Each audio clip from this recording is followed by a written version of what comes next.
마지막 예시로는 GE의 어떤 엔지니어죠. 더그 디치라는 분인데 이분이 이제 MRI를 개발했어요. 굉장히 뿌듯한 마음으로 병원에 딱 가서 이제 딱 보러 갔는데 충격을 먹습니다. 굉장히 어떤 어린아이가 MRI에 들어가서 너무 무서워하는 거예요. 아이의 입장에서는 하얗고 거대 어떤 기계, 웅웅 소리 나는 기계 속에 들어가는 것이 마치 관 속에 들어가는 것처럼 너무 무서워하는 겁니다. 이에 충격을 받은 더그 디츠 개발자가 스탠포드의 디자인 스쿨과 협업을 해서 아이들을 위한 MRI를 만드는데 여기 보시면 디자인 자체가 굉장히 어떻게 보면 아이들 친화적으로 보일 수 있고 마치 놀이기구처럼 보일 수 있는 우주선에 탑승을 하는 것처럼 바닷속에 들어가는 것처럼 그러한 이미지를 연출하려고 노력을 했는데요. 굉장히 좋은 반응을 얻었고 아이들의 MRI 공포에 대한 것을 확실히 많이 줄일 수 있었죠. 단지 아이의 공포에 질리고 우는 모습을 보고서 직접 학교와 협업을 하고 자신이 만든 최고의 애장품을 이렇게 어떻게 보면 장난감처럼 보일 수 있는 그렇게 만드는 것까지 할 수 있다는 것. 이것이 바로 공감력과 창의력이 결합된 또 다른 예시라 볼 수 있죠. 공감력과 창의라는 것은 결국 어떻게 보면 지혜라고 볼 수 있습니다. 공감을 통함으로써 사람들의 어떤 문제의식을 받아들이고 또 창의력을 바탕으로 문제를 해결하는 능력. 즉 공감하고 창의력을 바탕으로 널리 받아들여지는 새로운 깨달음. 사실 이것은 어떻게 보면은 지혜의 영역이라고도 볼 수 있죠. 즉 아직까지는 이 지혜의 영역에 대해서는 그래도 여러분들이 기억과 정신을 발휘할 수 있고 새로운 것을 창조할 수 있는 영역이 많이 있다. 이렇게 말씀을 드리고 싶습니다. 이 공감력과 창의력이 이제 굉장히 중요한 건 알았는데 이 원천은 무엇인가 이렇게 궁금할 할 수가 있죠. 제가 아까 말씀드렸던 에이트라는 책을 보면은 여러 가지 의미가 있는데 그 중에서 저는 두 가지가 가장 흥미로웠어요. 첫 번째는 디지털을 차단하는 겁니다. 디지털을 차단하고 두 번째는 철학적 사고 연습이에요.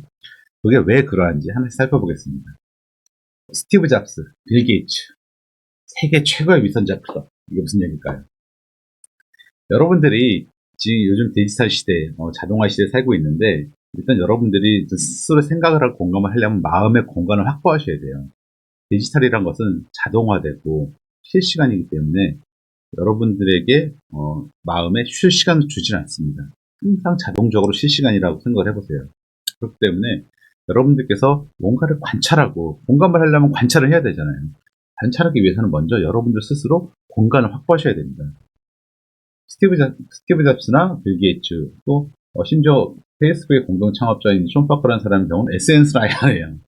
빌 게이츠 같은 경우는 본인은 어렸을 때부터 컴퓨터 신동이었는데 자녀들은 중3 때까지 IT 기기 사용을 못하게 합니다. 컴퓨터 사용.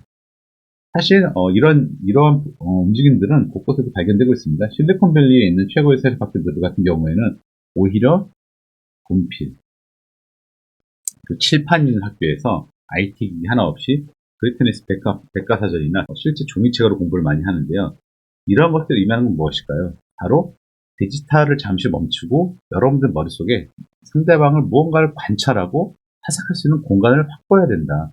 이것을 말해주고 있는 것이죠. 여러분들은 생각할 수 있어요. 저는 그냥 스마트폰이나 이런 것들 저를 도와주는 기기예요. 저는 여기에 정복당한 게 아니라 그냥 중독당한 것이 아니라 저는 이걸 활용하고 있습니다. 이렇게 얘기할 수 있지만 여러분 생각해 보세요. 여러분들 집에서 나오시면서 그날의 미세먼지 농도를 스마트폰으로 확인하거나 아니면 주가든지 뉴스를 어떻게 볼 때 절대 2중, 3중 확인 절차를 거치지 않으시잖아요. 그냥 딱 보고 오늘은 비 온대. 그럼 그냥 비 오는 걸로 아는 거고 이런 뉴스가 있네. 그럼 그냥 그 뉴스를 믿고 저의 시간 활용을 도와주는 걸로 여기고 있지만은 여러분 의심할 수 없는 조언 같은 경우는 명령이랑 크게 다를 바가 없죠. 사실은. 그렇기 때문에 디지털 기기 자체를 어떤 소비자가 아닌 창조적인 입장으로 봐야 되는 훈련을 해야 돼요. 여러분들께서. 즉 잠시 디지털을 멈추고. 에버노트라는 회사가 있는데 세계 최고의 스마트 필기 회사죠. 재밌는 것은 이 스마트 필기 회사의 어떤 직원들이 이 에버노트의 디자인이나 마케팅 관련된 분들 같은 경우는 오히려 종이를 너무 좋아해요. 그래서 심지어 몰스핀이라는 고급 종이회사랑 독점 계약을 맺고 우리를 위한 실제 종이를 만들어달라 할 정도로 종이 광이에요. 세계 최고의 스마트 필기를 만드는 사람들이 이분들은 아는 거죠. 타인을 위해서 필요한 것을 만들 수는 있다.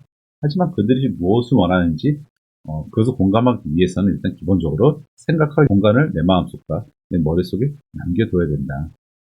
따라서 여러분들께서 첫 번째 할 일은 먼저 생각과 관찰을 할 공간을 확보를 해야 됩니다. 어떻게? 잠시 디지털 기기를 멈추고 아날로그적으로 생각하는 삶을 한번 연습해 보시면 좋을 것 같습니다. 자, 이렇게 생각의 공간을 확보한 후에는 어떤 것을 해야 될까요? 두 번째는 철학적 사고를 하라입니다. 한때 주식의 광풍이 불면서 서학개미라는 용어까지 생겼는데요. 그 서학개미들이 가장 많이 투자한 회사가 바로 이 테슬라와 팔런티어라는 테크놀로지라는 회사입니다. 테슬라는 잘 알다시피 자율주행 자동차를 기반으로 한 전기자동차 회사이고, 팔런티어의 경우는 빅데이터 분석 회사예요. 재미난 것은 테슬라의 CEO인 머스크나 아니면은 팔런티어의 CEO인 앨렉스 카프 모두 철학적 사고와 깊이 관련이 있습니다. 일론 머스크 같은 경우에는 자녀들이 여러 명 있는데요. 이들을 모두 자퇴시키고 에드 아스트라, 즉 별을 향해라는 이름의 학교를 짓고 실제로 특수 과목들을 가르치는데, 재미난 것은 어떤 컴퓨터 공학이나 그런 것뿐만 아니라 윤리와 철학이 굉장히 중요한 과목, 심지어 이 철학이라는 과목이 굉장히 중요한 요소를 차지하고 있습니다. 이 앨렉스 카프, 즉 팔런티어 테크놀로지 CEO 같은 경우는 본인이 아예 철학 박사예요. 생각을 해보세요. 첨단 데이터 회사의 CEO가 전자공학이나 컴퓨터 공학이 아닌 철학 박사이다. CEO로 이제 추천한 다른 공동 창업자들한테 물어보니까는 왜 앨렉스 카프라는 사람이 이런 빅데이터 컴퍼니의 CEO가 돼야 될까요? 그랬더니 대답은 간단합니다. 그는 철학적 사고를 할 수 있기 때문입니다. 우리나라 사람들, 즉 여러분들 같은 경우는 이미 철학에 이미 투자를 하신 거예요. 여러분들이 만약에 이 두 회사에 투자를 하셨다면, 그렇다면 철학적 사고가 무엇일지 생각을 해보셔야 되는데, 흔히 말하는 어떤 공자, 맹자, 헤겔이나 칸트 같은 그런 철학 사상이 아니라 사실은 말 그대로 철학적 사고방식을 의미합니다. 철학적 사고방식이라는 것은 크게 세 가지로 구성되어 있는데요. 첫 번째는 문법, 두 번째는 논리, 세 번째는 수사입니다. 철학에서 말하는 문법이란 것은 우리가 흔히 하는 영문법 이런 것이 아니라, 물론 용어는 똑같죠. 그래마라고. 즉 이것은 마치 문법과 같이 사물의 어떤 정의를 명확히 규정하고 그것을 관찰하거나 느낄 수 있는 현상이나 대상의 어떤 특징과 같은 것을 명확히 정의하는 것을 의미합니다. 예를 들어서 행복이란 것은 무엇일까? 간단하게 설명을 할 수 있지만 행복이 무엇인지 정의해야 되죠. 행복은 기분이 좋은 것이다. 그럼 기분이 좋다는 건 무엇일까? 언제 얼마큼 기분이 좋아야 행복인가? 추상적이든 비추상적이든 대상에 대한 명확한 본인만의 생각과 개념을 정리하는 것을 문법이라고 합니다. 이러한 문법을 바탕으로 이제 생각들을 엮기 시작하죠. 그 논리적 구성을 통하여 새로운 내용을 창조하게 되죠. 이렇게 정립된 개념을 바탕으로 구성된 논리를 표현을 해야 되잖아요.